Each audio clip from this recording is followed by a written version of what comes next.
Hello everyone, it's Micah. Welcome to our Friday video reaction series, which is Janet Jackson. All Janet Jackson, all Friday. Janet is my musical home base. Janet is the artist that I most relate to. She's my favorite musical artist. I have a whole cabinet of knickknacks behind me to help back up that contention, and I feel like I'm a bit of an expert on her music. So I wanted to devote one day a week of my reaction videos to Janet Jackson. And right now, I'm just going to take a chronological approach and go through all the tracks on her very first album that came out in 1982 when she was 16 years old, recorded when she was 15 years old. And I want to just take a tour through her musical history and offer what I have to offer when it comes to that. When I was picking out what to watch for this very first listen, I was very torn. Did I want to do a performance with a visual, or did I want to just listen to the album track? I ultimately, in the service of this being a video, decided on the video presentation, which is going to be a performance she did on Solid Gold of this song. This is the very first track on her debut album from 1982, but it was actually the third single she released. So the single itself was released in 1983. One thing very noteworthy about this, and they're going to introduce it because I have previewed this video. This is not my very first time watching it. Is that they introduce it as a number 6 R&B hit, and that might surprise some people. So there's a slight misconception that Janet's career really began, or in some cases people believe that it actually began in 1986 when Control came out, but she had 2 albums before that, and they weren't total failures either. People who do acknowledge her first 2 records basically just say, oh, she had 2 records and then she didn't really hit her musical stride until Control, which is a statement I agree with. But there was a degree of success that she did have, which would come to pale in comparison to what she would do once she became a superstar. But it was nothing really to sneeze at. It definitely wasn't what her father, who was managing her at the time, envisioned for her, and it wasn't what she was going to do later on. But she did have some hits early on in her career, and this is, as I said, the third single off of her first album. It's "Say You Do." This is the Solid Gold performance of the song. The album version is longer. It's like 6 minutes long. It's a full-blown disco production. I'm actually surprised that in '83 the song did as well as it did, because to my ears it sounds very disco, and by 1983 disco was pretty much dead. But I guess they toned down the more overtly disco elements of it for the then contemporary listeners, and basically passed it off as R&B. At any rate, you'll hear for yourself. And this is a performance again that she did on Solid Gold of the song. It's a single edit of the song, so it's only 4 minutes long.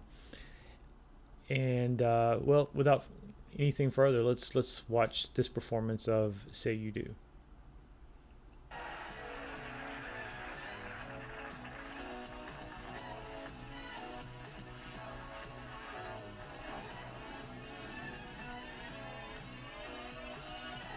And now, with her number 6 R&B hit, "Say You Do," Janet Jackson.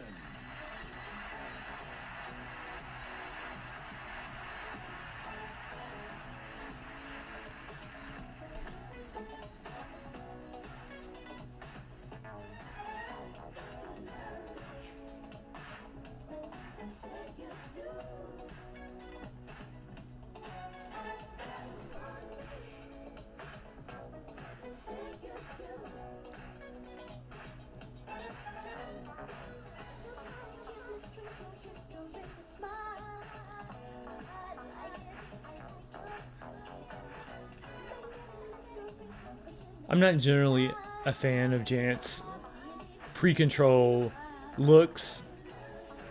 But she looks great here. The outfit and the hair look great.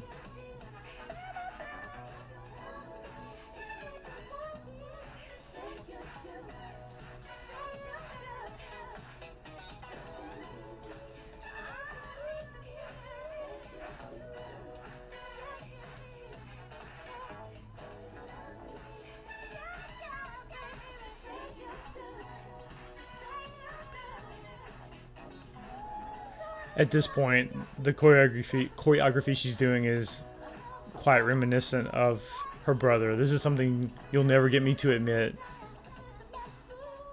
Like, I usually stop people in their tracks when they start comparing her to her brother, but early on, there's a clear influence there. Like a much clearer influence.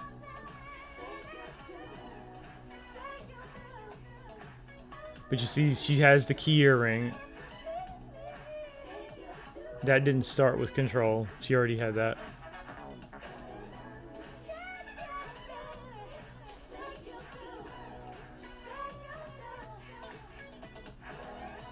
Ladies and gentlemen, Mr. Rex Smith and Miss Marilyn McCoo.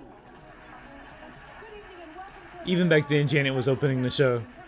Right now we're enjoying Miss Janet Jackson, her solid gold release, Say You Do. And we've got 60 great minutes of music and action ahead. So let's get back to where the action is with Miss Janet Jackson. It's a blast from the past for those of us who watch Solid Gold. I don't know if I saw this episode, but I certainly don't remember it.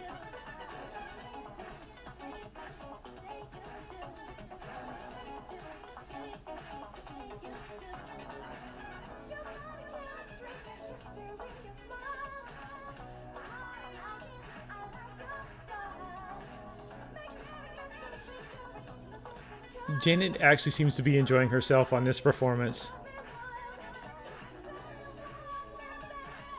I've seen a couple of these pre-control performances where she just seems like she's going through the motions.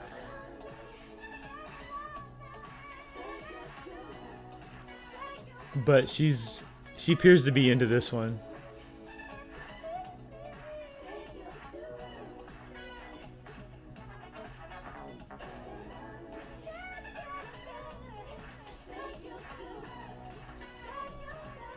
It's funny that her father wanted her to have this angelic image, but I can only guess that he approved the choreography she was doing there. There's quite a bit of gyration there going on, especially for a 16-year-old.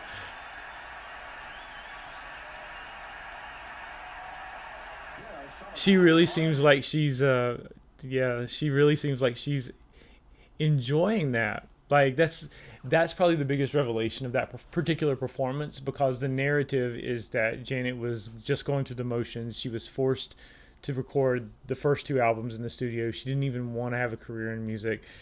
And it wasn't until Control that she rolled up her sleeves and said, "Look, okay, if I'm going to do this, if I'm going to have a music career, let me do it my way and let me be invested in it." And lots of other performances I've seen of her have fit with that narrative, but this particular performance, she appears to really be enjoying it. She's and the performance was dynamic as well. Again, there's this clear break when she starts performing songs from Control, songs that really speak to what's going on in her life. She lights up in a way that she didn't in her earlier performances. But this one is an exception. That was a really, really great performance. As for the song, as I mentioned, very disco / post disco. Some people I've heard I saw in the comments to this song or this particular video and others with this song is that there's a similarity between this and songs off of her brother's album, Off the Wall, especially. I guess, is it Don't Stop Till You Get Enough? It sounds most like. Probably so. But I think that was very much by design. The writing production duo of Renee Moore and Angela Winbush, they were the ones who made all of these disco sounding songs off of Janet's self off of her eponymous, as they call it, debut album. Janet Jackson was the actual name of her first album, not to be confused with Janet from a decade later, or Janet period, depending on how much you want to incorporate the punctuation in the title. So it's a very by the numbers disco, post-disco song. There's not a lot to be said about the instrumentation. The lyrics are pretty generic. Basically, she's saying, I like you, so if you like me, tell me. In different iterations of that. There's nothing very deep going on in the lyrics. It's mostly about the disco vibe. It's mostly about the danceability factor. And Janet's vocals are expansive. I'll put it that way. It's like it's not an intimate vocal at all. It's very much she's cooing out in vocalizing in a pretty forward, very projecting type of way. A lot of her later vocal performances, you would hear and feel like the more intimate, introspective nature, and it was more like she was just singing directly to one person. But in this song, she's singing out, and I think she expended a lot more energy in her first album trying to sing out and be a singer. I think later on she modulated it and stopped really trying to sing out so much because she realized that that's just not where her vocal strength was, and just continuously pushing out these loud vocal performances. She was much more interested in exploring the texture of her voice as opposed to showing everyone how loud she could sing.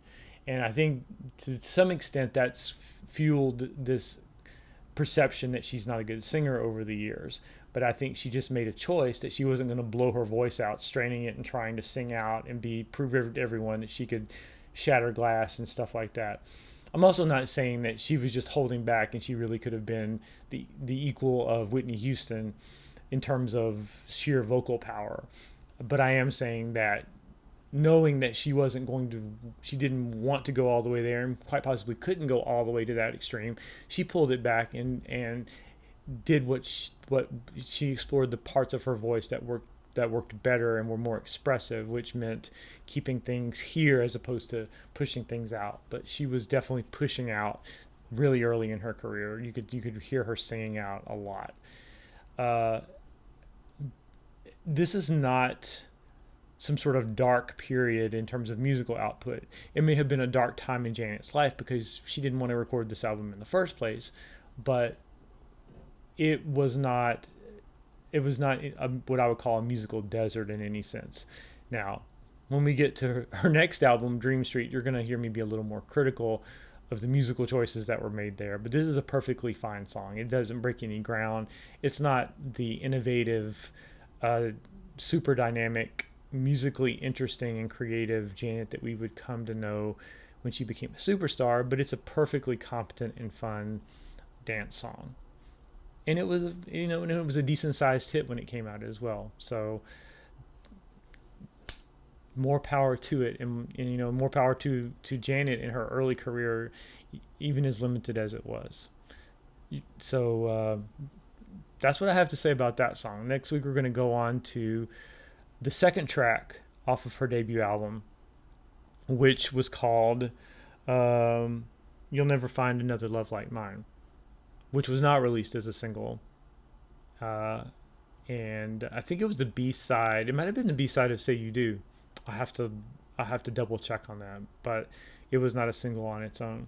There were 8 tracks on Janet's debut album, so we'll be taking basically 2 months to go through all of the songs on that album and to hear what I have to say about all of those. I know you're looking forward to it.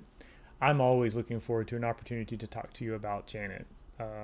You'll hear me make frequent references to her throughout other videos, and you'll get sick of me for it, but hopefully not too much. Hopefully not enough to keep you from hitting the like and subscribe buttons and helping me build a little bit of an audience, a little bit of momentum.